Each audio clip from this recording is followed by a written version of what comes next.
संवाद वाहिनीवर सर्वांचं स्वागत. जागतिक मौखिक आरोग्य दिवस म्हणजेच वर्ल्ड ओरल हेल्थ डे हा दरवर्षी 20 मार्चला साजरा केला जातो. यावर्षीची या दिवसाची थीम आहे be proud of your mouth. आपल्या मुखाचा अभिमान बाळगा. दात, हिरड्या आणि संपूर्ण मुखाचं आरोग्य चांगलं राहावं त्यासाठी काय काळजी घ्यावी, काय करावे याबद्दल जनजागृती करणे यासाठी हा दिवस मानला जातो. अन्न चावणे, बोलणे आणि हसणे या सर्वांसाठी मौखिक आरोग्य चांगले असणे गरजेचे आहे. मौखिक आरोग्य घरीच कसे राखता येईल, डॉक्टरांकडे केव्हा जावे, उपचार कधी घ्यावेत, काय घ्यावेत, त्याचबरोबर क्लिनिंग, व्हायटनिंग या सर्वांबद्दल आज आपण जाणून घेऊया. आपल्याकडे आज डॉक्टर अभिषेक सोनी आलेले आहेत. 2011मध्ये बडोद्याच्या डेंटल कॉलेजमधून त्यांनी BDS केलं आहे आणि गेली 11 वर्ष ते डेंटिस्टची प्रॅक्टिस करत आहेत. त्यांच्याकडून आपल्याला पडलेल्या विविध प्रश्नांची उत्तरं डॉक्टर प्राची सोनी यांनी घेतलेली आहेत. ती आपण ऐकूया. मौखिक स्वास्थ्य और हाइजीन क्या है? ओरल हाइजीन क्यों महत्वपूर्ण है? ओरल हाइजीन यानी कि मुंह की साफ सफाई का लेवल.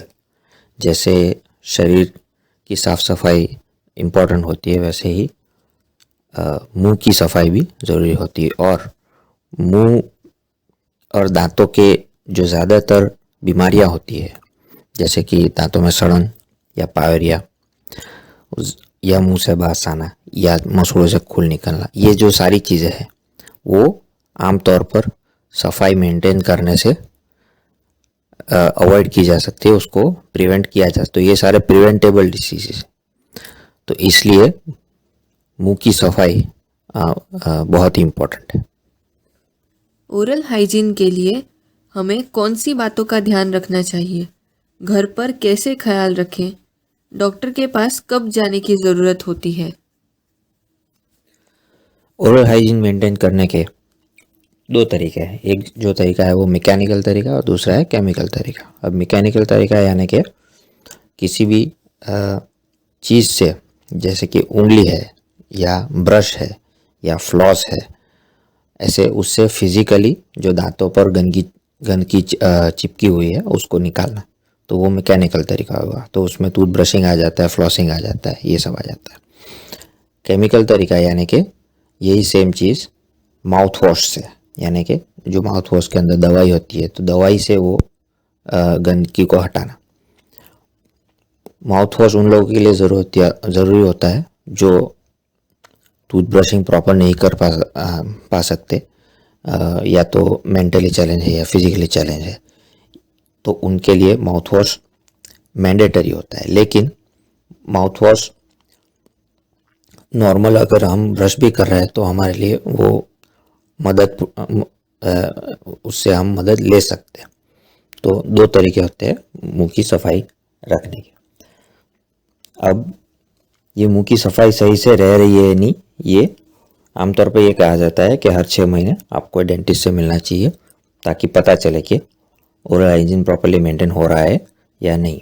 मेरे हिसाब से साल में एक बार भी आप मिल ले तो सही रहता है. कौन सी टूथपेस्ट और टूथब्रश इस्तेमाल करें?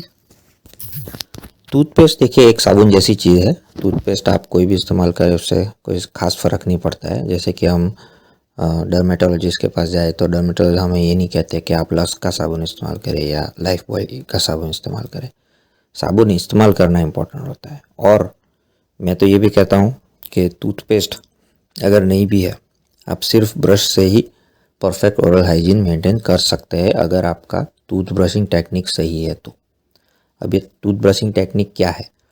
तो आमतौर पर इन जनरल मॉडिफाइड बास टेक्निक नाम का टेक्निक रेकमेंड किया जाता है. उसका फोटोग्राफ आप स्क्रीन पे देख पा रहे हो.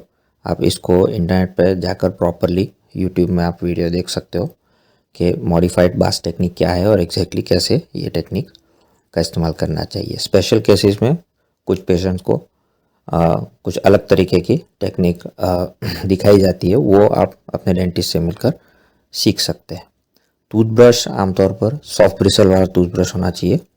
हार्ड ब्रिसल वाले टूथब्रश में होता क्या है कि हमें ऐसा लगता है कि हार्ड होगा तो जो भी दांत पर गंदगी चिपकी हुई है वो आसानी से वो हटाएगा, लेकिन एक्चुअली होता क्या है कि हार्ड ब्रिसल वाला टूथब्रश हम मसूड़ों के करीब ले जाने से अवॉइड करते हैं क्योंकि वो लगता है मसूड़ों में, तो उसका जो पर्पज़ है वो सर्व नहीं होता है, क्योंकि जो गंदगी जो दांत पे चिपकी हुई होती है वो दांतों और मसूड़ों की बॉर्डर के करीब चिपकती है, तो वही जगह पे ब्रश घूमना चाहिए। इसके लिए सॉफ्ट ब्रिसल वाला टूथब्रश इम्पोर्टेंट होता है। अब ये बातें हो रही है तो सबसे पहले हम ये भी समझ लें कि ये दांतों पर के ऊपर जो गंदगी चिपकी होती है वो एग्जैक्टली क्या है। हमारे लैंग्वेज में हम उसे प्लाक कहते हैं। आमतौर पर हमें लगता है कि हम जो खाना खाते हैं वो दांतों पे चिपका होता है। एक्चुअली खाना तो दांतों के बीच में कभी कभार फंसा होता है, वो ठीक है, लेकिन दांतों की सफाई करने का जो मेन पर्पस है वो प्लाक को हटाना है। अब ये प्लाक यानी कि PLAQUE प्लाक वो एग्जैक्टली क्या है। प्लाक एक प्रोटीन और दूसरी चीज़ों का एक लेयर होता है जो दांत के ऊपर बैक्टीरिया बनाते हैं, और वो एक चिपचिपा लेयर होता है, इसलिए उसको हटाने के लिए ब्रशिंग या माउथ वॉश की ज़रूरत पड़ती है। ये प्लाक बिल्डअप जो है वो 24 घंटे में एक बार कम से कम अगर ब्रेक हो जाए तो ओरल हाइजीन अच्छा है ऐसा बोल सकते हैं, क्योंकि प्लाक को 24 घंटे आपके दांत प्लाक फ्री रखना पॉसिबल नहीं है। जैसे कि आपने ब्रश किया तो ऐसा कहा जाता है कि ब्रश करने के 7 सेकंड या 10 सेकंड के अंदर ही प्लाक बिल्डअप शुरू हो जाए, उसकी जो प्रोसेस है वो शुरू हो जाती है।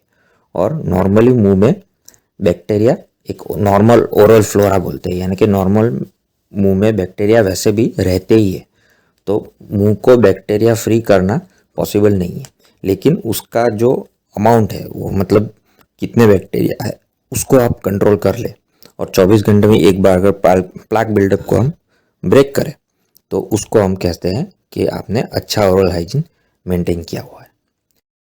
हर्बल टूथपेस्ट के बारे में आपके क्या विचार हैं? हर्बल टूथपेस्ट देखिए, उसकी रेसिपीज जब लिखी गई थी सैकड़ों हजारों साल पहले आयुर्वेद में, तब वो टूथब्रश के साथ इस्तेमाल करने के लिए नहीं था, तब वो दंतमंजन के तौर पर उंगली के साथ इस्तेमाल करने के लिए वो बनेगी।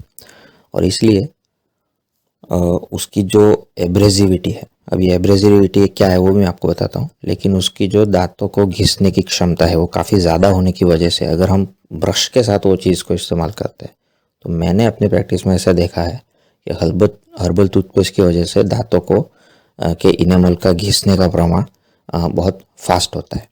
इसको साइंस में RDA रिलेटिव डेंटिनल एब्रेजिविटी ऐसा नाम दिया जाता है, और फेडरेशन डेंटल इंटरनेशनल है यानी कि FDA की ऐसी गाइडलाइन है कि किसी भी टूथपेस्ट की रिलेटिव डेंटिनल एब्रेजिविटी यानी कि दांतों के इनेमल को घिसने की उसकी क्षमता 250 से नीचे होनी चाहिए। अब ये सेम लॉ क्या इंडिया में लागू किया जाता है? अगर किया जाता है तो क्या हर्बल टूथपेस्ट के लिए भी किया जाता है? क्योंकि हर्बल टूथपेस्ट में जो प्रिंसिपल्स यूज़ होते हैं वो एलोपैथी या मॉडर्न मेडिकल साइंस के प्रिंसिपल्स नहीं इस्तेमाल होते, तो आयुर्वेदिक प्रिपरेशंस बनाने वाले मॉडर्न लॉज को क्यों फॉलो करें? ये आर्ग्यूमेंट के साथ ये 250 से नीचे RDA होना चाहिए, इस लॉ को क्या वो फॉलो करते इसके बारे में मुझे नॉलेज नहीं है, लेकिन मेरा ऐसा ऑब्जर्वेशन है क्लिनिकल प्रैक्टिस में कि जो हर्बल टूथपेस्ट होती है उससे दांतों का घिसने का प्रमाण हो सकता है कि तेज़ हो जाए। 2 बार ब्रश करना काफ़ी है या हर खाने के बाद दांत ब्रश करना ज़रूरी है? जैसा कि मैंने कहा, दिन में 2 बार क्या दिन में 1 बार भी ब्रश करें, लेकिन अगर सही टूथ ब्रशिंग टेक्निक से हम ब्रश करते हैं तो वो काफ़ी होता है। और जैसा कि मैंने कहा, दांतों के बीच में कुछ खाना फंस गया हो तो बात अलग है, बाकी दांतों की सफाई जो ब्रशिंग करते हैं उसका मेन पर्पस होता है दांतों के ऊपर से प्लाक बिल्डअप को हटाना। तो खाने की चीज़ें चिपकी है इसलिए उसको हटाना है, ऐसे ये प्रकार का नहीं होता है। मेनली प्लाक बिल्डअप को ब्रेक करना होता है, क्योंकि सारे फसाद की जड़ होती है प्लाक। जो पायरिया की होती है शुरुआत वो प्लाक की वजह से होती है, और कई जगह पे सड़न की शुरुआत भी प्लाक से हो सकती है। तो दिन में 2 बार अगर आप ब्रश करें तो वो मोर देन इनफ है। बचपन में क्या ध्यान रखना चाहिए? कच्चे दांत और पक्के दांत दोनों के लिए क्या ज़रूरी है? देखिए, बचपन में आमतौर पर बच्चों को मीठा खाना पसंद होता है।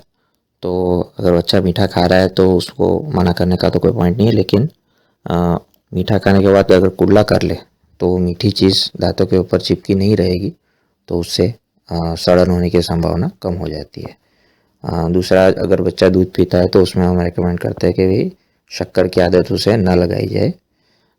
मीठा शक्कर उसमें नहीं डालना चाहिए, नॉर्मल दूध ही उसको देना चाहिए, जो एकदम छोटे बच्चे की बात चल रही है। बाकी कच्चे दांत और पक्के दांत में सफाई में तो कोई फ़र्क नहीं होता। जैसे बच्चों को भी ब्रश करना सिखाना ही चाहिए, और बचपन से अगर सही टूथब्रशिंग टेक्निक बच्चे को आ जाती है तो ये एक बहुत ही यूज़फुल स्किल है जो पूरी ज़िंदगी उसको वो पे ऑफ करेगी। तो बचपन से ही सही टूथब्रशिंग टेक्निक सिखाएं हम, ना कि जो हॉरिजॉन्टल स्क्रबिंग की हम आमतौर पर हम देखते हैं, तो वो गलत टूथब्रशिंग टेक्निक है। कई बार गलत टूथब्रशिंग टेक्निक की वजह से दांतों की सरफेस को नुकसान होता है, इनेमल घिस जाता है। इसकी वजह से दांतों में एब्रेजन नाम के खांचे पड़ते हैं, जो कि फिलिंग करवाना पड़ता है, सेंसिटिविटी हो जाती है। तो ये सारी चीज़ें हैं जो सही टूथब्रशिंग टेक्निक, सॉफ्ट टूथब्रश और प्रॉपर टूथपेस्ट से हम उसको अवॉइड कर सकते हैं। हमें चॉकलेट, मिठाई खाना बहुत अच्छा लगता है, पर कहा जाता है कि यह दांत खराब करता है। इसके लिए क्या किया जाए?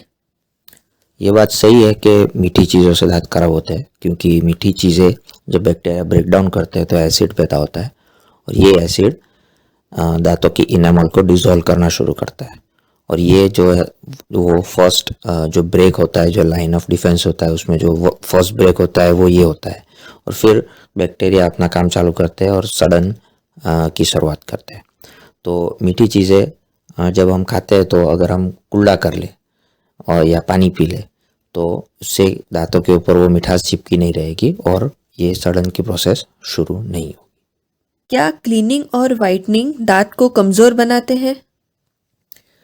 क्लीनिंग जो प्रोसेस है इसको हम स्केलिंग के नाम से पहचानते हैं, और ओरल प्रोफाइलैक्सिस उसे कहा जाता है।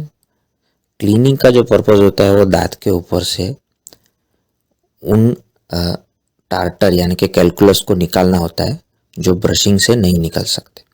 अब ये टार्टर, पहली बात तो क्या है, प्लाक बिल्डअप, जो मैंने कहा कि 24 घंटे में एक बार ब्रेक होना चाहिए, लेकिन समझिए कि नहीं हो रहा है और प्लाक बिल्डअप होता जा रहा है। तो कुछ हफ्ते, कुछ महीनों के बाद क्या होगा कि जो प्लाक बिल्डअप हुआ है वो कैल्शियम अपने सलाइवा में से यानी कि अपने लार में से कैल्शियम को पकड़कर वो चीज़ कड़क होती जाती है, और वो फिर पत्थर की तरह वो कड़क हो जाती है। इसको हम पहचानते हैं टार्टर या कैलकुलस के नाम से। अब ये जो टार्टर होता है वो बहुत ही कड़क होता है और दांत के साथ उसका बॉन्ड भी मजबूत होता है, तो सिंपल ब्रशिंग से वो चीज़ नहीं उखड़ेगी। तो इस वहाँ पे फिर ज़रूरत पड़ती है प्रोफेशनल क्लीनिंग, यानी कि डेंटिस्ट के पास जाके आपको वो जो स्केल्स है या टार्टर या कैलकुलस है वो उसको मशीन से वो सफाई करनी पड़ती है। अब होता क्या है कि जो टार्टर है वो मसूड़ों की जगह को एनक्रोच करता है, वो मसूड़ों को आगे पीछे धकेल कर, मतलब नीचे के मसूड़ों को नीचे की तरफ और ऊपर के मसूड़ों को ऊपर की तरफ धकेल कर उसकी जगह को हड़प करता है। तो होता क्या है कि जब आप डेंटिस्ट के पास जाते हैं और ये टार्टर का सफाई करवाते हैं तो उस टाइम पे जो जगह ओरिजिनली मसूड़ों की थी, बाद में टार्टर ने उसको हड़प कर लिया, वो जगह अभी खाली पड़ती है। तो डेंटिस्ट के क्लिनिक के बाहर जब आप निकलते हो दरवाज़ा खोल के, तो वो टाइम के आपको लगता है कि मेरे दांत में बहुत जगह हो गई, और इससे अच्छा तो वो टार्टर चिपका था वो था। लेकिन अब ये जो जगह है ये हमें क्लीन रखनी है। अगर ये जगह आप क्लीन रख पाते हो तो फिर जैसे कि घाव भरता है तो घाव भरने में जाहिर सी बात है हफ्ता, 2 हफ्ता, 3 हफ्ते लगते हैं, तो वैसे ही मसूड़े वापस वो जगह रिक्लेम करेंगे। लेकिन उसके लिए हमें मसूड़ों को एनकरेज करना है सफाई रखकर। अगर सफाई नहीं रख पाते, वापस वहाँ पर प्लाक जमा होता है तो वो प्लाक वापस टार्टर बन जाएगा और वापस वही जो डिसीज प्रोसेस है वापस शुरू हो जाएगी। तो क्लीनिंग से दांतों को नुकसान नहीं होता, क्लीनिंग से दांतों को फ़ायदा होता है, बशर्ते अगर आप क्लीनिंग जो आप प्रोफेशनल क्लीनिंग करवाया है वो मेंटेन कर पाओ। डेंटिस्ट का काम सिर्फ टार्टर साफ़ करना होता है, प्लाक 24 घंटे में एक बार साफ़ करना वो हर एक इंसान का खुद का काम है। फिर वो इंसान कितना भी बड़ा हो, कितना भी बिजी हो, उसको ब्रश तो खुद ही करना पड़ता है। तो क्लीनिंग से दांतों को नुकसान नहीं होता। वाइटनिंग अलग चीज़ है।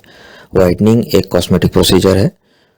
वाइटनिंग का फैसला पेशेंट का खुद का होता है। एक डेंटिस्ट वाइटनिंग की एडवाइस कभी नहीं देता है। मतलब कि अगर कोई काला इंसान किसी डर्मेटोलॉजिस्ट को मिलने जाए तो डर्मेटोलॉजिस्ट के पास हो सकता है कि ऐसा कोई प्रोसीजर हो कि वो काले इंसान को गोरा कर दे, लेकिन फिर भी डर्मेटोलॉजिस्ट सामने से किसी काले इंसान को ये नहीं कहता है कि वह आप गोरे हो जाओ, क्योंकि वो beauty is in the beholder's eyes. तो वाइटनिंग एक ऐसी प्रोसेस है जो दांत का ओरिजिनल पीला कलर, मतलब जैसे कि इंसान काला या गोरा हो सकता है, ऐसे दांत भी सफ़ेद या येलो शेड में हो सकते हैं। यहाँ पे मैं टार्टर की बात नहीं कर रहा हूँ। टार्टर गंदी चीज़ है, वो उखाड़नी चाहिए, उसका जो एडवाइस है वो डेंटिस्ट सामने से देता है। लेकिन वाइटनिंग यानी कि दांतों को अगर सफ़ेद करना है ज़्यादा, तो वो डिसीजन पेशेंट का खुद का होता है। वो एक कॉस्मेटिक प्रोसीजर है।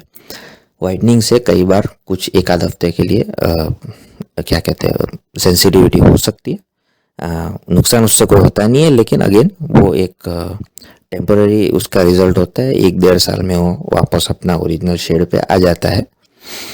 वाइटनिंग कोई थेरापेटिक प्रोसेस नहीं है, तो इस वीडियो के स्कोप में वो नहीं आता है, तो इसके ऊपर ज़्यादा हम बात नहीं करेंगे।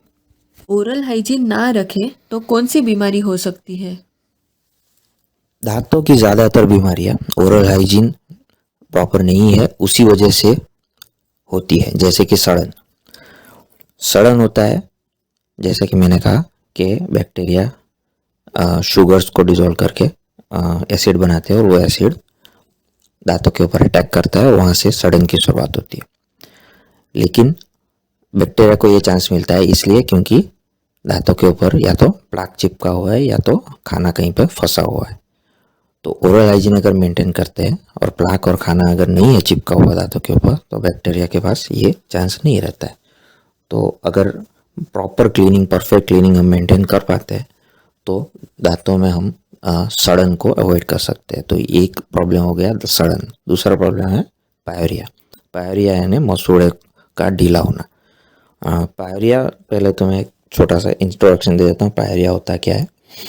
प्लाक जमा होने की वजह से मसूड़े धीमे धीमे, जैसे कि मैंने कहा, नीचे के मसूड़े नीचे की तरफ, ऊपर के मसूड़े ऊपर की तरफ सिकुड़ते जाते हैं और दांतों को जो सपोर्ट उनका होता है वो धीमे धीमे कम होता जाता है। एक पॉइंट ऐसा आता है कि दांत हिलने लगते हैं और मसूड़े में सूजन दिखता है, मसूड़ों से खून निकलता है, मुंह में से स्मेल आता है। तो ये सारी चीज़ें, इसको जिंजाइटिस कहते हैं। तो जिंजाइटिस पहले होता है, जिंजाइटिस आगे बढ़कर पेरियोडोंटाइटिस बनता है। पेरियोडोंटाइटिस को आम भाषा में हम पायोरिया कहते हैं। पायोरिया का मीनिंग होता है पस का बहना। पायो यानी पस यानी और रिया यानी कि बहना, मतलब कि कई बार मसूड़ों में से पस भी निकलता है, तो इसके लिए उसका नाम पायोरिया है। लेकिन ब्रॉड टर्म है, मतलब कि एक टेक्निकल टर्म है पेरियोडोंटाइटिस। तो पेरियोडोंटाइटिस भी ये एक दांतों का दूसरा प्रॉब्लम है सड़न के अलावा। तो पेरियोडोंटाइटिस तो जाहिर सी बात है उसकी शुरुआत ही जिंजाइटिस होती है। जिंजाइटिस शुरुआत प्लाक बिल्डअप से होती है और प्लाक बिल्डअप की शुरुआत प्रॉपर टूथ ब्रशिंग टेक्निक नहीं है उसके वजह से होती है। तो अगर टूथ ब्रशिंग प्रॉपर होगा तो इवन आप पायोरिया भी अवॉइड कर सकते हो। एक बात अलग है कि 80 साल, 85 साल, 90 साल के बाद दांत जब हिल जाते हैं तो वो जो दांतों का हिलना होता है वो ज़रूरी नहीं कि वो पायोरिया की वजह से हो। वो फिर जैसे कि शरीर के हर जो कनेक्टिव टिश्यू है वो ढीला पड़ रहा है तो उस हिसाब से वो दांत हिलते, तो वहाँ उसकी मैं बात नहीं करूँगा। लेकिन आमतौर पर सड़न और पायोरिया दो जो मेजर डिसीज़ है मुंह के, वो दांतों की सफाई से हम अवॉइड कर सकते हैं। खाने में कौन सी चीज़ें दांत और मुंह के लिए फायदेमंद होती है? देखिए, फाइब्रस कोई भी फूड है जैसे कि सलाद है, ये चीज़ें दांतों को उसके सेल्फ क्लीनिंग जो एबिलिटी है उसमें हेल्प करती है। यानी कि अगर आप खाने से पहले मतलब लास्ट बाइट में अगर आप सलाद का कुछ टुकड़ा खा के खड़े होते हैं तो आपके दांतों के ऊपर जो पूरी तरह से जो खाना चिपका है या प्लाक है वो सब सफाई हो जाती है। यही चीज़ दातुन में भी होती है। दातुन भी दांतों की सफाई कैसे करता है? दातुन बेसिकली एक लकड़ी की डंडी होती है जिसको चबा चबा के रेशेदार बनाया जाता है और फिर वो चीज़ को हम चबाते हैं। दातुन को घिसा नहीं जाता है, चबाया जाता है। तो वो इसी प्रकार से दांतों की सफाई करता है। दांतों की सफाई पहले तो टूथब्रश तो इन्वेंशन हुआ 16वीं सेंचुरी में, वो भी यूरोप में हुआ। उससे पहले तो टूथब्रश इस्तेमाल किया नहीं जाता था। जो पुराने टूथब्रश है वो जानवर की हड्डी में जानवर के बाल लगाकर बनाए जाते थे। प्लास्टिक का इन्वेंशन 1950s के करीब हुआ, तब प्लास्टिक के टूथब्रश बनना शुरू हुए। तो इंडिया में तो टूथब्रशिंग की शुरुआत प्लास्टिक के ब्रश के बाद ही हुई। उससे पहले वो हड्डी वाले बाल वाले टूथब्रश अपने मुंह में डालेंगे नहीं। तो कहने का मतलब है कि इससे पहले भी लोगों के दांत अच्छे रहते थे, ऐसा नहीं कि नहीं रहते थे। लेकिन वो कैसे रहते थे? क्योंकि उस टाइम पे खाने में ऑयल और शुगर का प्रमाण कम रहता था और फाइबर वाले फूड और कुकिंग का प्रमाण, अभी हम कुछ ज़्यादा ही चीज़ों को कुक कर देते हैं तो ज़्यादा ही सॉफ्ट चीज़ें होती है जो दांतों की अपनी जो सेल्फ क्लीनिंग एबिलिटी है उसका फ़ायदा नहीं उठा पाते। तो उस टाइम पे जो रॉनेस फूड की काफ़ी रहती थी। ऑयल का प्रमाण, अब ऑयल मिल में बनता है तो लीटर्स बन हम खरीद के ले आते। पहले के ज़माने में कोल्हू में ऑयल निकलता था तो पुड़िया में बिकता था। तो पहले ऑयल का प्रमाण कम रहता था खाने में, शुगर का प्रमाण कम रहता था। ग्रीन रेवोल्यूशन के बाद और इंडस्ट्रियल रेवोल्यूशन के बाद इन सब चीज़ों का प्रमाण बढ़ा है। तो इसकी वजह से टूथब्रशिंग अब हमारे लिए इम्पोर्टेंट हो गई है। लेकिन अगेन खाने में ऐसी चीज़ें होती है जिससे वही टूथब्रशिंग वाला ही सेम इफेक्ट आ सकता है। एक डेंटिस्ट के तौर पर आप क्या मैसेज देना चाहेंगे? एक डेंटिस्ट के तौर पर नहीं, लेकिन एक साइंस के स्टूडेंट के तौर पर मैं ये ज़रूर कहना चाहूँगा कि हमारे समाज में साइंस को जितना इज्जत मिलनी चाहिए उतनी नहीं मिलती है। मेरा कहने का मतलब है कि साइंस के ऊपर सवाल मत उठाइए। साइंस ने जो कहा है वो आँख बंद करके फॉलो करिए, क्योंकि साइंस खुद अपने आप पर इतने सवाल उठाता है। उसके बाद आपको कोई चीज़ जब साबित होती है तब पब्लिक डोमेन में वो चीज़ आती है। तो अगर किसी ने कहाँ से कुछ कह दिया, वो अगर साइंस के साथ कॉन्ट्राडिक्ट होता है तो हमेशा ये पकड़ के चाहिए कि साइंस ने जो कहा है वो ही सही होगा। तो ये बात ध्यान में रखने लायक है।